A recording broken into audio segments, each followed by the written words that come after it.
Mais uma vez, para mim é um enorme prazer estar aqui nesse ciclo de debates da Editora do Brasil. Para mim é uma honra estar nessa 4ª edição e a gente espera, é claro, que esse seja o último, né, de um primeiro ciclo de debates da Editora do Brasil. E mais uma vez ao lado aqui de grandes educadores, né? Para mim é uma grande honra. Estamos aqui para discutir mais uma vez um tema de grande importância, de grande relevância no universo escolar. Nós já conversamos aqui nas outras edições sobre vários outros temas importantes também, né? Falamos sobre a questão das novas configurações familiares, falamos sobre a questão do bullying, falamos sobre o universo psicológico do aluno e hoje a gente vai tratar de mais uma questão importantíssima, que é a questão da inclusão de crianças com necessidades especiais na escola, como que a escola está lidando com essa questão. As escolas estão preparadas para receber alunos, crianças com necessidades especiais? Como evitar e também como lidar com atitudes preconceituosas, né? Mais uma vez a gente vai ter como ponto de partida aqui neste debate um livro da coleção Toda Prosa, o Clube dos Livros Esquecidos, do Fábio Monteiro, da Editora do Brasil. E quero agradecer demais a presença aqui dos nossos convidados, a presença de todos vocês e, é claro, também a presença aqui dos nossos convidados, a Liliane Garcês, que é educadora, formada em Psicologia e Administração Pública, mestre em Educação, participa de eventos no Brasil e no exterior como palestrante. Muito obrigado. Boa noite. Dr. José Moacir Lacerda, médico pediatra, homeopata, integrante do grupo Coletivo X, humanista radical, melômano, amante da música, desde a mais tenra infância e militante da inclusão ampla, geral e restrita. Dr. José Moacir, muito obrigado pela presença. Eu que agradeço, boa noite. Com a gente também aqui a Maria da Paz Castro, mais conhecida como Gunga. A Gunga, que atua na área da educação desde 87, atualmente é orientadora de práticas inclusivas na Escola da Vila, aqui em São Paulo, formadora na área da educação inclusiva. Muito obrigado pela presença, Gunga. Boa noite, obrigada a vocês pelo convite. Também com a gente aqui o Fábio Monteiro, formado em História pela Universidade Federal Rural de Pernambuco, especialista em História, Sociedade e Cultura pela PUC de São Paulo, autor de livros literários para infância e juventude e é autor do Clube dos Livros Esquecidos, essa obra que vai servir de inspiração hoje aqui para o nosso debate. Também com a gente aqui a Elizabeth Luchetti, que é membro ativo de grupos de discussões através da internet, militante da inclusão das pessoas com necessidades especiais, em especial quanto às crianças nas escolas em São Paulo. Trabalha na área de contratações públicas, voltada para eventos aqui na cidade de São Paulo. É mãe da Marcela, de 7 anos, que está aqui com a gente também, e do Fernando, de 12, que também participa conosco aqui do evento. Vão participar aqui do nosso debate. Eu vou começar com a Liliane, já 2 em 1, tá bom, Liliane? Fazer 2 questões aqui para a gente abrir o nosso bate-papo. Primeiro, acho que é importante a gente saber o que diz a lei hoje aqui no Brasil em relação à inclusão de alunos com necessidades especiais nas escolas regulares e, na prática, as instituições de ensino estão preparadas para receber alunos com necessidades especiais? Boa noite novamente, obrigada pelo convite. Olha, Paulo, começando pela tua segunda, né? A inclusão, ela qualifica a ideia de educação, né? Então, quando a gente fala de uma educação inclusiva, a gente está falando de uma educação de qualidade para todas as pessoas, né? Inclusão se faz com informação e com convivência. Então, essa coisa de preparação, a gente não é adequado a gente usar essa ideia de estar preparado ou não, porque num processo a gente se prepara no processo, sabe? Caminhar, né? A gente vai caminhando e no caminho a gente faz o caminho, né? Então, a ideia de inclusão como qualificador da educação e como processo, ela não se alinha com a ideia de eu preciso me preparar para, né? Eu vou me preparando na medida que as pessoas vão entrando, porque somos todos diferentes. Então, como eu vou me preparar para a entrada de alguém que eu não sei quem é, né? Então, eu tenho que conviver, ter informações, buscar informações. Então, a formação de professores é muito interessante, muito importante, mas eu tenho que conviver com essa criança para eu não estereotipar e não agir em cima de preconceito. Em relação à lei, ela vai nessa mesma toada, né? Hoje toda a nossa legislação, ela tem que ser lida e relida em cima da Convenção sobre os Direitos das Pessoas com Deficiência, né, que aponta que as pessoas com deficiência não podem, né, e não devem ser discriminadas ou impedidas de cursar o ensino fundamental gratuito, né, na comunidade em que vivem. Gunga, queria que você falasse um pouco do núcleo de práticas inclusivas da Escola da Vila e qual é hoje o maior desafio para vocês. Tá, boa noite para todo mundo. Então, o núcleo da escola, né, na verdade, foi uma coisa não preparada, mas que foi se configurando, né, como núcleo. Na verdade, eu, lá na escola, eu fui professora da escola há muitos anos e eu tinha ali muita vontade de trabalhar, sempre tive alunos, né, com algum tipo de deficiência. E eu queria trabalhar com eles, mas a gente foi vendo que a escola ela sempre teve um caráter, um compromisso ali, né, com a inclusão. Eu não gosto muito dessa palavra, né, inclusão. A gente está na escola, a escola é para criança, para todas as crianças.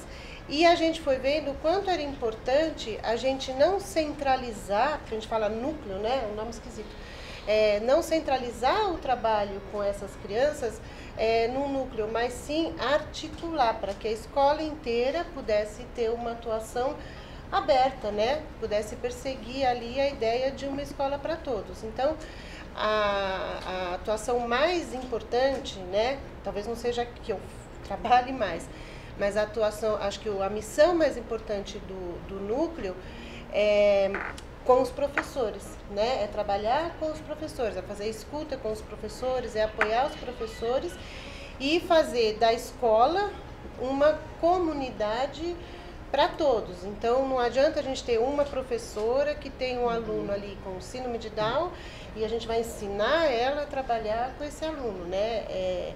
Isso é uma ideia furada, né? Então, a gente tem que trabalhar com todos, porque o aluno não está só na classe. Fábio, o Clube dos Livros Esquecidos traz aí um relato em primeira pessoa de uma garotinha muito esperta, para quem ainda não leu o livro, né? A Flora, uma garotinha muito esperta. E eu queria que você contasse um pouco da história do livro aqui para a gente e também o que te motivou a escrever essa obra. Claro, boa noite a todos. É uma honra participar desse projeto da Editora do Brasil e eu me sinto muito feliz de estar com vocês aqui nesse debate. Na verdade, Galvão, quando eu pensei em escrever o Clube dos Livros Esquecidos, eu tinha uma primeira ideia, que era escrever um livro sobre alguém que ama livros. Então essa era a ideia inicial e teoricamente eu escreveria esse texto apenas para relatar essa ideia. E eu fui descobrindo ao longo dessa escrita a minha personagem, né, que é uma menina de olhos oblíquos e amendoados, de mãos pequenas, de pés pequenos, e que tem uma dificuldade real no lidar com algumas situações como desafios, mas que tem toda a competência, toda a capacidade para também dar conta, dentro dos seus limites, dentro das suas dificuldades, do mundo em que vive. E aí eu pensei, e aí quando eu esbarrei com essa personagem, que de fato aconteceu, eu comecei a ressignificar o meu texto e ressignificar também a minha personagem. Tá. O Fábio vai, lógico, falar muito mais aí sobre a obra com a gente aqui. Beth, a Gunga ressaltou aí essa história da superproteção que deve ser evitada, né? A gente escuta muito falar sobre isso. Eu queria que você contasse um pouquinho da sua trajetória aí, né, com o Fernando, né, que está completando 12 anos já. Já completou 12 anos. O Fernando está na escola regular desde os 2 anos. Então ele começou lá no ensino infantil. Eu busquei por muitas escolas, eu pesquisei muito para escolher uma escola que acolhesse ele como criança, não como uma criança com síndrome de Down, mas como uma criança. Não foi fácil, passei por muitas escolas, ouvi muitos não estou preparado, não temos professores preparados, a escola tem muita escada, eu cheguei a ouvir isso. Mas esse é o problema. Não, então a gente não trabalha com inclusão. Então não é fácil, mas os pais têm que batalhar. Não pode ficar quieto. Essa história da escada que você falou na escola me lembra um episódio que eu vivi com a professora Dorina Noil, que faleceu há alguns anos, que foi uma grande guerreira aí pela inclusão dos deficientes visuais. Eu fiz várias entrevistas com ela, né? Eu faço um trabalho voluntário lá na fundação também. E mais de uma vez ela contou essa história, que as pessoas chegavam do lado dela e começavam a gritar, falar alto no ouvido dela. Aí ela virava e falava, pera, eu sou só cega, não sou surda, né? E o livro do Fábio, ele traz uma passagem aqui que acho que tem muito a ver com essa história de se subestimar a capacidade das pessoas que têm algum tipo de deficiência. O Fábio, no momento em que a protagonista aqui está falando dos amigos dela, ela diz o seguinte: dias cansativos e muitos amigos diferentes. Os da escola gostam de leituras tanto quanto eu, mas não dão tanta atenção para mim quanto os de casa. Pensam que não entendo o que entendem. Eu só preciso de um tempo maior para imaginar coisas tão fantásticas quanto eles. Palavras da Flora. E aí eu pergunto para o Dr. José Moacir o que fazer, né, para que as pessoas não tenham esse pensamento de subestimar tanto a capacidade daqueles que têm alguma deficiência. O senhor percebe isso também no seu trabalho? O senhor que lida muito com também crianças que têm algum tipo de deficiência? Sim. Bom, boa noite primeiro, também agradeço a presença. Paulo, eu acho que assim, inclusão antes de tudo, eu também não gosto, tá, da palavra de viver o que a gente fala de inclusão. Eu acho que inclusão, antes de mais nada, é uma atitude política. Você, quando vai trabalhar com pessoas que não são aparentemente iguais a você, e a partir disso você considera que essas pessoas, por não serem iguais, e essa igualdade não significa que pensem iguais ou que tenham a mesma capacidade que você, nada disso. Mas assim, quando se pensa em inclusão, você tem que pensar que qualquer pessoa é possível de lhe dar apoio, tanto quanto você é possível de dar apoio a qualquer pessoa. Quero abrir para nossa plateia também, quem tiver interesse em fazer qualquer tipo de pergunta para os nossos convidados aqui, pode se manifestar, a gente tem um microfone que pode ser utilizado, ou então pelas papeletas que foram entregues também, vocês podem fazer as questões. Alguém quer fazer uma pergunta com o microfone? Clécio? Boa noite. Quando a gente fala, né, enfim, essa pergunta no geral aí, para quem quiser responder. Quando a gente fala de inclusão, esse termo também eu acho bastante inadequado, como que eu lido com as questões das necessidades especiais que um deficiente intelectual tem, no caso, por exemplo, e esse envolvimento com o restante da turma? Como tratar um diferente de forma normal, de forma igual, né? Que até o título é esse, igual, mas diferente, né? Então, assim, por exemplo, se eu tenho um professor de apoio que tem que estar presente, como é que é essa dinâmica com relação ao resto das salas de aula? Quer dizer, é uma coisa muito simbólica isso, né? Então, quer dizer, como tratar a própria dinâmica de sala de aula, cuidando das necessidades especiais de alguém que é igual, mas diferente? Como é que a gente lida com isso na escola? Primeiro, que as crianças, ainda bem, né, estão invadindo a escola, né? Todas essas crianças que antes estavam de fora, elas estão invadindo a escola, ensinando o professor a trabalhar com elas, porque aí que começa para mim o processo de formação, né? Você não prepara para entrar em sala de aula, você entra em sala de aula para aprender a trabalhar com todos. Então, eles estão na escola desde muito pequenininhos, né?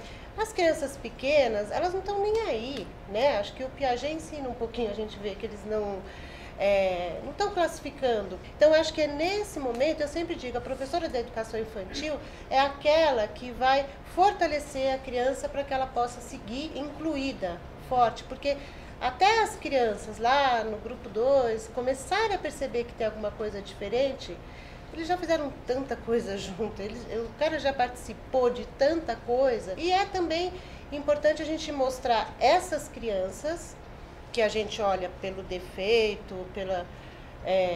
enfim, pela diferença, olhar pela potência. Acho que a gente tem que ver a criança como um todo. E aí ele vai ficando cada vez menos diferente, cada vez se liga menos para isso.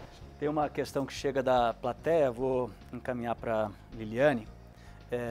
Como desenvolver as habilidades e competências de um aluno com síndrome de Down? Eu acho que a potencialização ela vem justamente dessa leitura de contexto. Onde que a criança está? Que turma é essa? Que professor é esse? Né?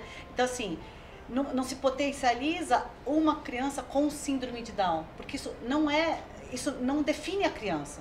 Como o Zé já colocou, a Gunga já colocou, acho que todo mundo falou, né, um pouco, assim, a criança é muito mais complexa do que ter ou não uma síndrome, né, isso faz parte das características dela. A partir do que ele consegue fazer, eu estabeleço estratégias, né, dentro daquela sala de aula, então, sei lá, duplas, trios, tirar um pouco o professor como centro único do dono do saber, então o saber circular pelas crianças, e a gente vai... O que a gente espera com esse processo de inclusão?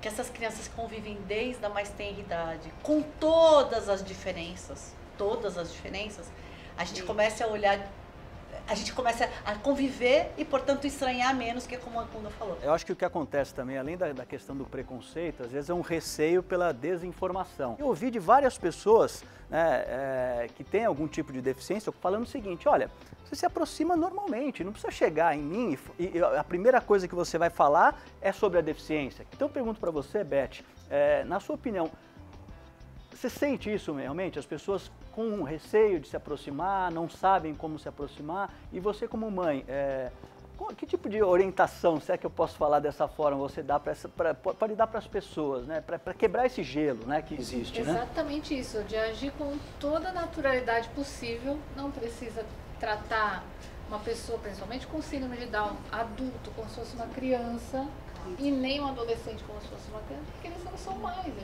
têm a idade e têm todo o sentimento da idade deles já. Vou passar para o Fábio aqui uma questão que foi enviada também pela plateia por escrito. O Fábio não só como autor e escritor, mas como coordenador pedagógico que o é. A escola e o processo educacional não deveriam pressupor uma normalidade múltipla, repleta de possibilidades e de imperfeições? Normal como perfeição não é uma hipocrisia? Uma pergunta que tem muito a ver com o que a gente tratou na semana passada aqui, né, que é como a escola lida com as especificidades de cada aluno, né? Galvão, eu acho que escola é um lugar de diversidade, né? Mas ao mesmo tempo é um lugar onde a gente precisa olhar as singularidades de cada criança. Eu acho que isso revela a condição humana, né, que a gente tem que lidar com todas as pessoas que estão dentro da instituição, dentro da escola e na vida. Mais alguma questão da plateia? César? Certa vez eu estava no interior do Ceará há muitos anos e uma família escondeu uma criança com uma necessidade mental, não sei qual que era, no quarto, e quando ela apareceu, rapidamente a colocaram para dentro. E a minha pergunta é para vocês, assim, se ainda há o preconceito, se é que pode existir, ou melhor, a vergonha do pai que tem um filho nessa condição, que de certa maneira tenta escondê-lo, porque o pai, no fundo, sente uma grande vergonha do seu filho, se isso existe ainda. Eu acho que a vergonha vem, César, quando a gente entende a deficiência como defeito. Isso. Né? Quando a gente padroniza, na verdade, a normalidade e a gente entende que alguém que tem algum tipo de deficiência é alguém que tem um defeito e que esse defeito poderá ser consertado por alguém. Né? E a deficiência, o ser diferente, é um direito que todos possuem. Acho que há alguns outros indicativos aí que mostram que a gente está avançando nessa questão. Queria saber a opinião da Liliane. Eu lembro aqui até na questão da nomenclatura, né? Nos Estados Unidos já há um bom tempo que eles deixaram de se referir a pessoas com necessidades especiais como handicap, né? O termo handicap vem do quê? O chapéu na mão, né? Da pessoa que a única possibilidade de sobrevivência vai ser pegar o chapéu, colocar na mão e sair pedindo na rua. É o pedinte, né? O handicap. Daí que veio essa palavra. E já há muito tempo eles deixaram de utilizar esse termo, usam disable e outros termos também. Acho que a nossa sociedade está aprendendo, né? Eu queria só pegar um gancho, aproveitar e falar da nomenclatura. E daí eu vou tocar numa coisa meio complicada, mas assim, eu gostaria muito que me entendessem não como uma provocação, que não é uma provocação. A gente não usa mais pessoa com necessidades especiais. Há muitos anos. Tá? Isso começou, na verdade, como a pessoa com necessidade educacional especial. Depois se tirou educacional, ficou a pessoa com necessidade especial. Isso se tirou mais um pouco, virou a pessoa especial. Tá? E quando em Montreal se teve uma grande reunião, né, a Declaração de Montreal, onde se fundamentalizou a questão da deficiência intelectual, e aí a gente está falando exclusivamente da deficiência intelectual, né, foi decidido que os outros termos não representariam mais a pessoa com deficiência.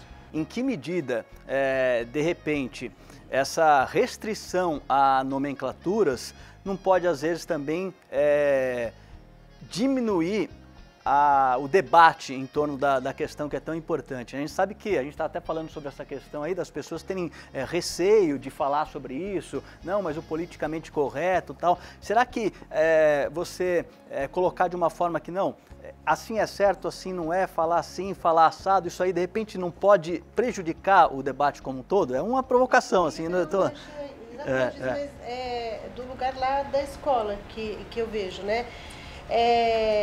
As crianças, né, a gente vai ensinando isso para as crianças, porque uma coisa é a gente falar lá entre os professores, mesmo assim eu sou bem chatinha. Ele é de inclusão, porque os outros não são, né? Não, não é, ele é de carne e osso, né? Parece que um é de inclusão, o outro é de ferro, o outro é de madeira, e ele é de inclusão, ele é feito de outra coisa. Então ele é aluno de inclusão, ou ele é especial. O que você quer dizer? Que ele é de outra espécie, que ele... Então, parece uma bobagem mesmo, Paulo, mas só que quando a gente está entre as crianças, que a gente tem esse compromisso de formar as crianças, a gente tem que ensinar que todo mundo chama todo mundo pelo nome. Então, eu acho isso super importante. E não acho que diminui o debate, não. Eu acho que às vezes dá uma... Acho que é ampliar o debate. Dá uma sacudida. Às vezes a gente até fazer uma pergunta chata, oi, né? Eu faço isso, não sei se eu estou certo ou estou errado, mas fala, de quem que você está falando? Do Paulo. De quem mesmo? Sei. Tem uma outra preocupação que tem a ver com a questão que foi levantada pelo Clécio também. Na Universidade de São Paulo, na Faculdade de Educação, recentemente a gente trabalhou também com essa questão da inclusão, participei de um seminário lá e tive acesso a uma obra que eu achei muito interessante, que é do Rogério de Almeida e do Marcos Ferreira Santos, Antropolíticas da Educação. Eles alertam nessa obra para o perigo de, no processo de inclusão, simplesmente se negar às dificuldades dos alunos com necessidades especiais, executando a inclusão, aí eu abro aspas aqui, palavras dos autores, como se eles não possuíssem nenhuma diferença em relação aos normais e exigindo que o tratamento seja indistinto para que não se incorra em preconceitos, palavras dos autores. E a gente sabe que, infelizmente, em algumas escolas, quando isso acontece, aquele aluno, ele fica lá no fundo da sala, largado lá, a aula está correndo normalmente, o professor está falando com os demais, o garotinho ou a garotinha está no fundo da sala, fazendo lá o negócio dele lá, não está nem aí. Então, Como evitar essa prática, né, de simplesmente achar, acho que tem muito a ver com o que o Clécio já levantou, né, que não, vamos tratar todo mundo igual, mas existe um conceito, né, de justiça, né, que fazer justiça é você tratar de forma desigual os desiguais. Eu acho que tem muito a ver com essa questão, né? Entendo a preocupação, essa preocupação não uma preocupação que está restrita às crianças com deficiência, não está restrita absolutamente. Na escola, a questão pega com aquele que não aprende e com aquele que não se comporta, de uma forma geral. E aí, obviamente, se isso está atrelado a uma questão de deficiência ou não, né, isso pode se agravar ou não, pode se tornar mais contundente. Fábio, como que você acha que as escolas podem utilizar o seu livro dentro da sala de aula? A obra ela pode ser trabalhada no sentido, e esse é o meu grande desejo, esse é o meu grande sonho, que a gente tenha vários clubes de livros lembrados e não esquecidos nas escolas, que isso possa ser trabalhado efetivamente enquanto um elemento importante na constituição desses clubes, mas que a gente possa pensar as diferenças, né, as diferenças de cada um e aproveitar, né, essa beleza que é a diferença. A gente está chegando próximo aqui do final do nosso evento. Eu vou lançar mais uma pergunta aqui para a Beth. Na sua opinião, Beth, qual que é a melhor forma de a família ajudar a escola e vice-versa nesse processo de inclusão? A escola, em primeiro lugar, tem que estar com a vontade, ter toda a vontade de trabalhar com esse aluno, né, com esses alunos, espero que sejam vários dentro da escola cada vez mais. E os pais têm que estar muito presentes e muito atentos a tudo que acontece diariamente com o filho. Desde a lição que chega para casa, a gente percebe se é que está sendo feito um trabalho dentro do que ele está precisando. E também em relação ao comportamento do filho à escola. Não é um bicho de 7 cabeças ter um filho com síndrome de Down, pelo contrário. Se você olhar naturalmente, você vive naturalmente. Não institucionaliza a criança. Bom, a discussão é das melhores, das mais saborosas, né? A gente está chegando ao fim do nosso debate. Queria abrir espaço para, se alguém quiser fazer alguma consideração final. Dr. José Moacir. Não, eu acho que é isso que a gente conversou e assim, é mudança de atitude. Eu acho que falta é que a gente acredite que esta mudança de atitude é possível, da coexistência. Eu acho que é importante a gente pensar também que o deficiente, ele também precisa ser protagonista da sua própria vida, né? Quando eu escrevi o clube e eu optei em colocar a Flora como a protagonista das suas próprias atitudes, foi intencional nesse sentido. Beth, muito obrigado. Obrigada. Gunga, muito obrigado pela presença também. Então, eu queria falar com o Fábio. Eu torço, Fábio, para que o seu livro entre na escola, independentemente dele ter alguma criança com algum tipo de deficiência. Eu torço para o seu livro não cumprir um papel que às vezes esses livros cumprem, que é, olha, a gente tem uma criança aqui com síndrome de Down, então vamos ler esse livro. Não, pelo contrário, lê antes. Né? Eu torço para que ele entre na escola porque ele é boa literatura, como eu vi, e porque ele traz aí uma questão que é do campo da ética e não é do campo do tratamento dessa criança. Então, vamos mostrar que ela é legal também, né? Que isso é perigoso, né? E às vezes as pessoas fazem um uso desse jeito, dessa literatura. Obrigado. E aí você tem muita gente que diz que isso aconteça porque a tua escrita é muito sutil. Isso. Ela é muito poética, né? As ilustrações são bárbaras, como a gente comentou antes de a gente entrar, né? E tem trechos bastante interessantes que dá para trabalhar muito dentro da escola e dentro dessa perspectiva de todo mundo, né? Das diferenças e das imaginações de cada uma das crianças. Você está de parabéns. Eu não felicitei você, mas agora, aproveitando o final, você está de parabéns. Acho que o projeto é muito bem cuidado, né? O projeto, toda a prosa, né, ele é muito bem cuidado, especialmente falando do meu livro, né, que tem ilustrações da Elma e que teve todo o cuidado do Gil Salles como editor. Acho que a gente conseguiu criar uma obra, sim, de literatura, uma obra que fala sobre diversidade, né, mas que fala sobre o mundo da imaginação, o mundo literário, o mundo da leitura, né, o mundo das boas histórias. Bom, gente, mais uma vez, muito obrigado a vocês. Obrigado a todos vocês também que estão presentes hoje aqui, que estiveram também nos outros 3 eventos. Queria agradecer demais a Editora do Brasil por me permitir, né, a honra de estar aqui participando de debates tão interessantes. Agradecer o Vicente, o Clécio, o Gil, a Andréia, a Elaine, né, e todos, né, da Editora do Brasil que com certeza trabalharam muito também para que esse projeto esteja se concretizando, né? Então, mais uma vez, muito obrigado e obrigado pela presença de vocês e até a próxima.